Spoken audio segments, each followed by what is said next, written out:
Uma pessoa estava pronunciando os mantras e lhe apareceu um ser alado, montado em um cavalo de muita luz, e um som que lhe explicou que se tratava de Joana d'Arc.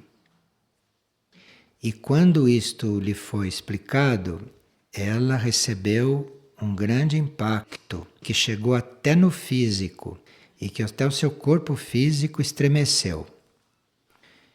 E que era uma coisa autêntica isto. Existem muitas formas de heroísmo espiritual, principalmente formas de sexto raio, que é o raio da devoção. Existem muitas formas fortes, muito bem vitalizadas disto, no plano astral e no plano mental. E uma dessas formas de devoção, como esta, não, de um cavalo alado, e que lhe foi dito que era Joana d'Arc, isto é uma dessas formas autênticas, devocionais, devotas. Porque quando acontece um fato como aquele de Joana d'Arc, aquilo cria uma forma em todos os níveis. Todos os níveis aquela forma fica. E esta forma é vitalizada. Esta forma é vitalizada continuamente pelo sexto raio para que os seres que estão naqueles níveis possam encontrar esta forma e possam ser ajudados por esta forma. Não é que todos reconheçam nesta forma Joana d'Arc. Pode encontrar esta forma no nível em que estão e não identificá-la, mas a forma está lá. E esse é um dos serviços desses místicos ou destes, chamemos de heróis, né? Este é um dos serviços desses heróis. Porque os atos que eles perpetram, os atos que eles realizam, as coisas que eles vivem intensamente, se transformam e tomam essas formas em todos os planos. Então nós podemos um dia sermos assim muito tocados por uma grande corrente devocional e pode ser uma dessas formas que ficaram no plano astral ou que ficaram no plano mental, construída pela vida, construída pela ação, construída pela presença dessas grandes almas ou desses grandes espíritos. Quando se fala uma oração, se sintoniza com o arquétipo, com esses seres, então, com essas energias? Está perguntando se quando nós fazemos uma dessas orações formais, né, estabelecidas, se nós nos comunicamos com algum arquétipo. Nós nos comunicamos sim com uma forma, pensamento forte. Por exemplo, se você diz Ave Maria, não? Você se conecta com a forma pensamento da Ave Maria. Todos os que oraram Ave Maria em todos os tempos reforçaram esta forma pensamento. Quem ora Ave Maria de coração, não assim, né, de boca, mas quem ora Ave Maria de coração está colocando energia nesta forma, nesta Ave Maria.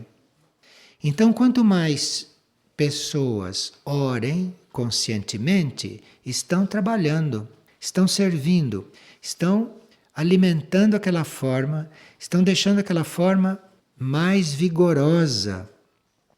E isto é um serviço porque todos os que buscam aquela forma a encontram com mais facilidade, porque ela está mais viva, ela está mais evidente. E se esses devotos são devotos emocionais, emotivos, eles vão criando esta forma no astral. E aí no astral essa forma fica visível. Ou se eles fazem uma oração mental, se fazem uma oração mais consciente, mais trabalhada, eles vão criando esta forma no mental. Então esta forma vai sendo energizada lá no mental. Dependendo da qualidade da energia desses devotos, estas formas ficam poderosas.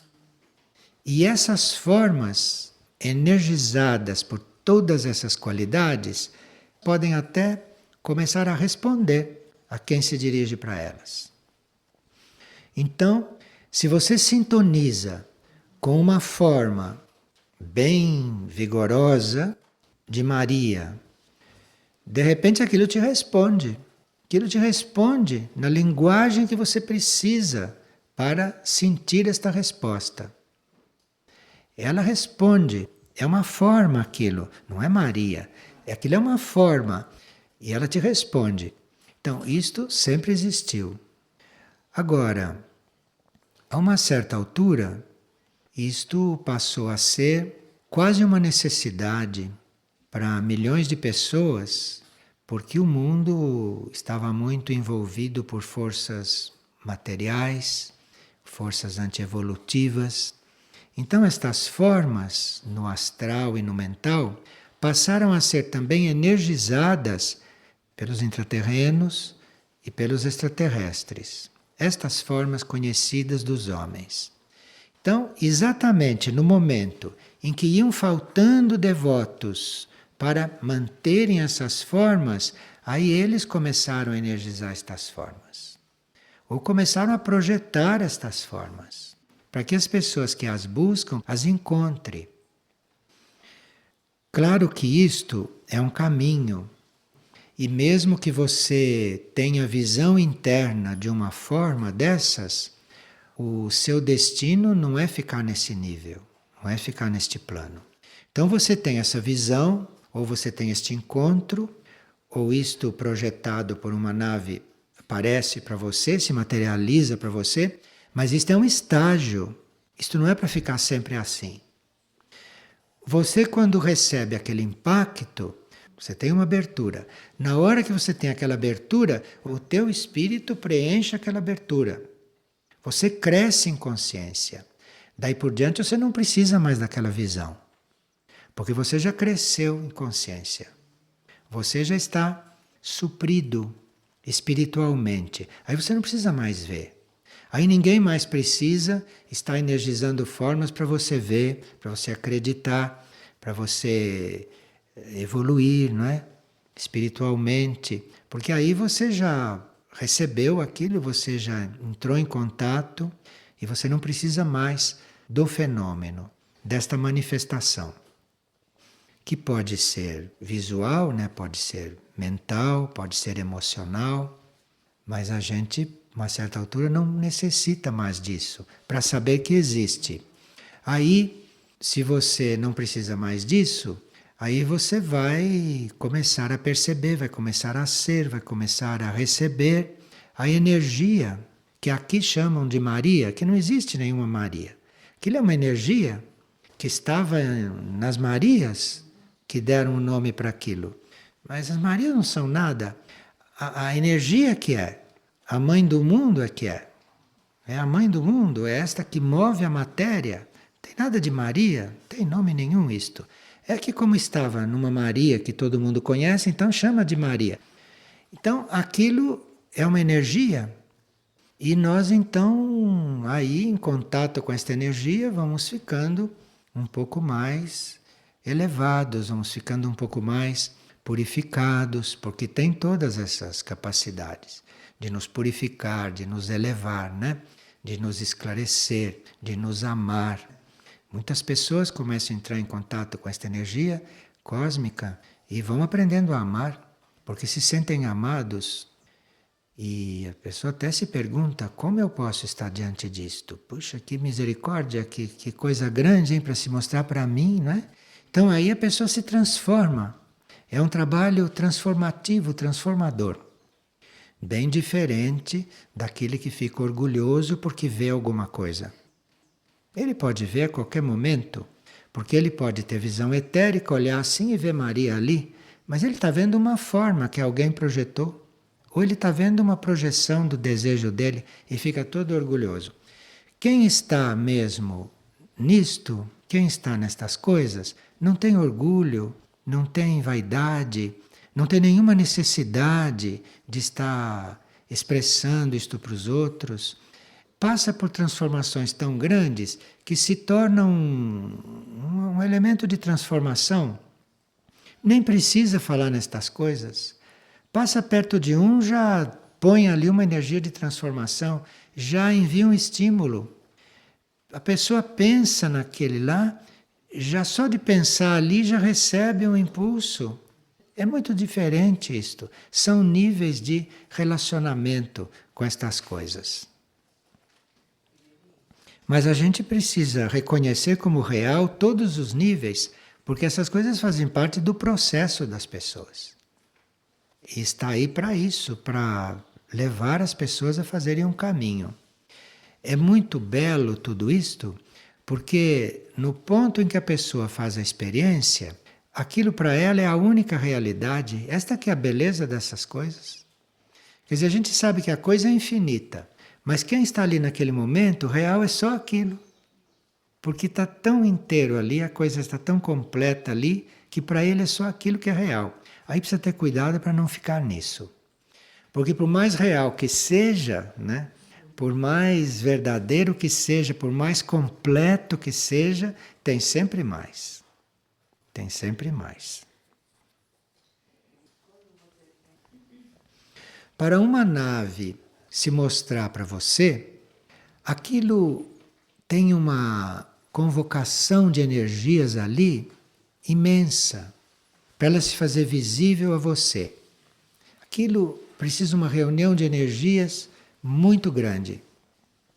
E precisa que aquilo vá ser muito importante para você para acontecer. Senão é um desperdício.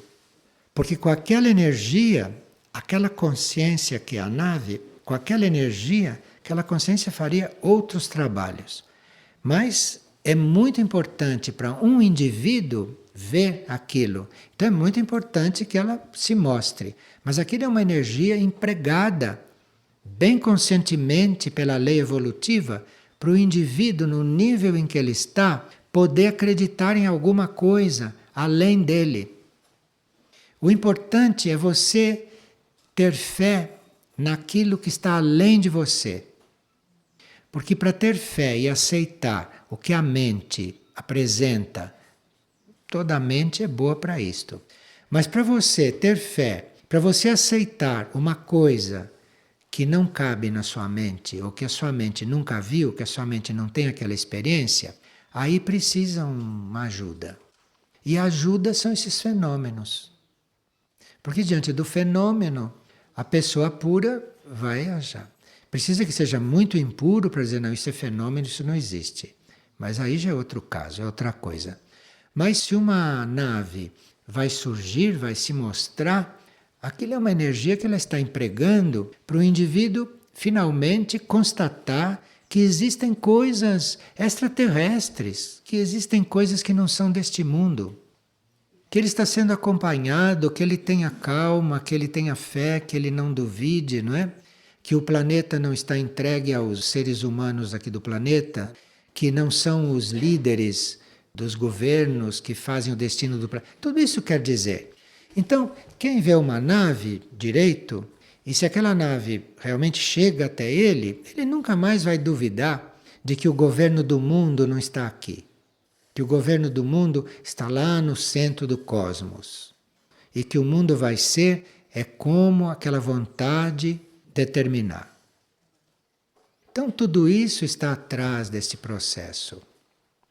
Porque se uma pessoa não tem essa abertura de consciência, se uma pessoa não tem a percepção de que existem coisas além da Terra, o que resta a ela? Não resta mais nada. Só esta Terra, isto que se passa aqui, é isto. Ninguém suportaria isto. Porque isto é muito limitado para um espírito. Porque todos nós somos um espírito, né? Então isto é muito limitado para um espírito. Um espírito é cósmico. Então estas coisas são muito importantes para nós. Quando apareceram essas imagens, né, em Lourdes, em Fátima, em tantos lugares do mundo, incontáveis lugares do mundo, aquilo tinham sempre os videntes, não? E aquilo ia abrindo a vidência. Aquilo serviu para milhões de pessoas se conectarem com algo além delas. Não importa que chame Maria, chame Bernadette, como é que chama, não importa isso tudo. Importa que seja uma coisa além dela. Além dela. E além dela existe. É isso aí o trabalho. E onde ela puder chegar nesse além dela, com a consciência e com a fé, lá ela vai receber a energia dali, daquele ponto. Bem, veja, depois desta partilha eu acho que este caso já deve estar resolvido, mas foi bom ter deixado para o fim. Eu estou com muito medo porque dei a uma senhora o meu nome completo, a minha data do nascimento, a hora do meu nascimento. Dei a esta senhora o nome do meu filho para que ela me ajudasse. E ela trabalha com magia negra. E agora, o que é que eu faço?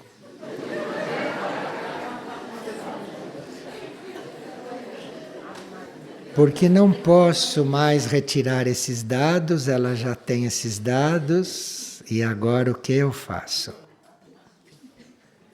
Será que ela pode fazer algum mal? Olha, se uma vontade superior não quiser que ela faça mal, ela não faz. E mesmo que ela pense que está fazendo, se uma vontade superior quiser, esse mal não te atinge. Esse mal não chega a você e não chega a seu filho. Então, é uma questão de você se desligar disto, porque isto já aconteceu, e de você se ligar no seu melhor nível, você se ligar no seu eu superior, ou você se ligar a Deus. Você fique ligado a Deus, porque é Ele e é o seu eu superior que sabe o que deve chegar a você e o que não deve chegar a você. Mas precisa não só se desligar, mas precisa realmente fazer um voto, precisa realmente se decidir a nunca mais contar com ajuda que não seja de Deus. Precisa estar resolvido a isto. Porque se isso não estiver bem resolvido, pode ser que algum resfriado vocês peguem.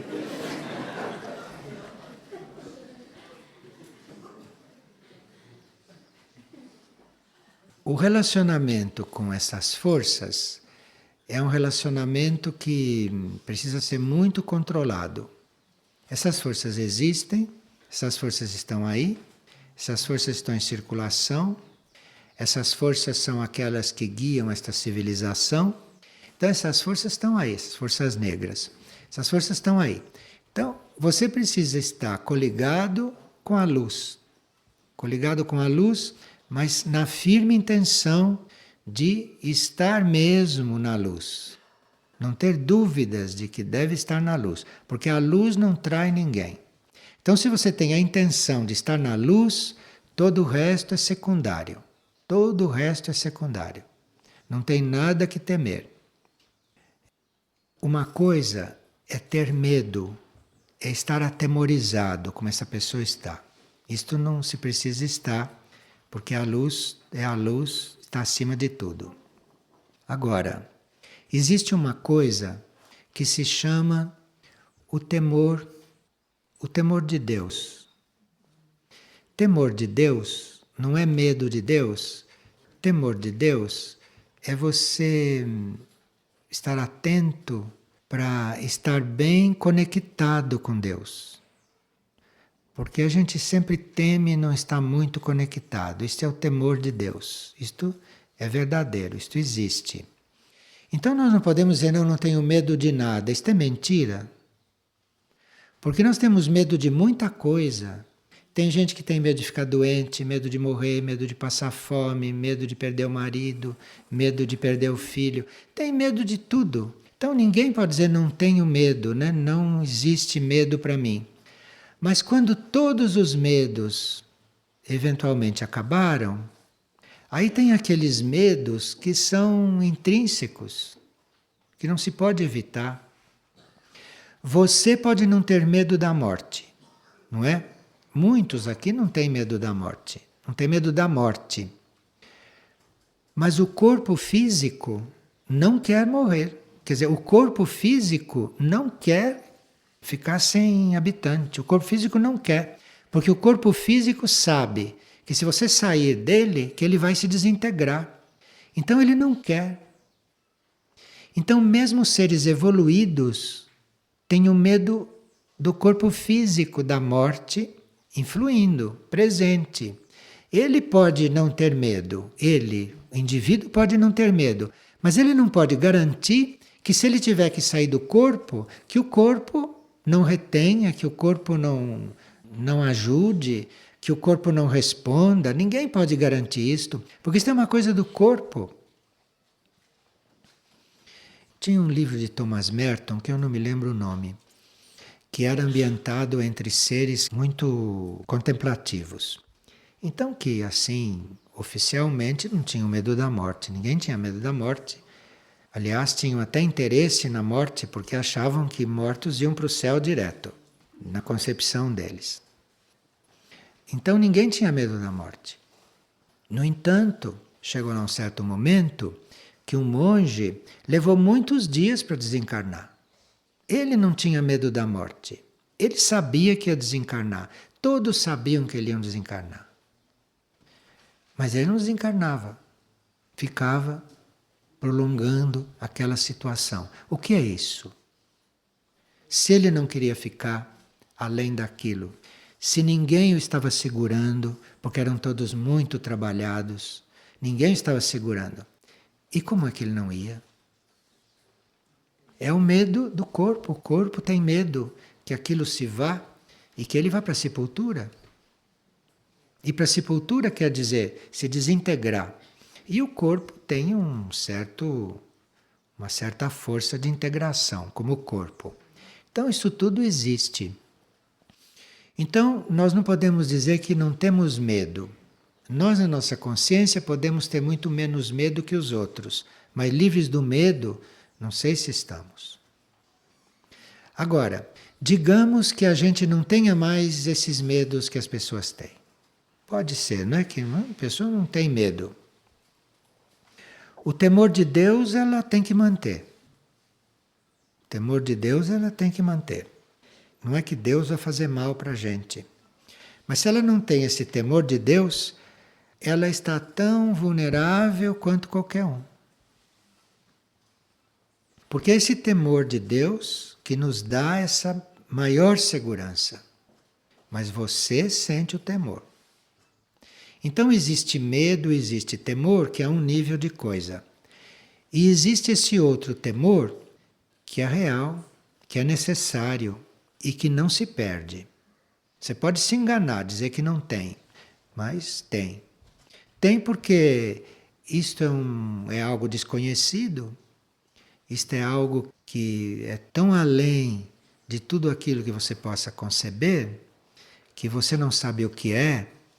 Então este temor, eu acho que é este temor da gente não corresponder. Porque não corresponde mesmo. Não corresponde mesmo. Então teme. E isso é natural. Isso não é doença, não. Não tem tratamento para isso. Porque você está diante de uma coisa a qual você não corresponde.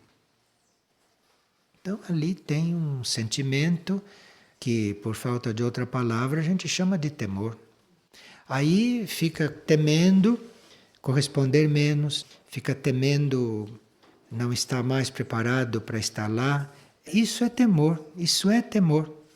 Não se pode mascarar isso, isso é temor. E na etapa humana, isso é natural.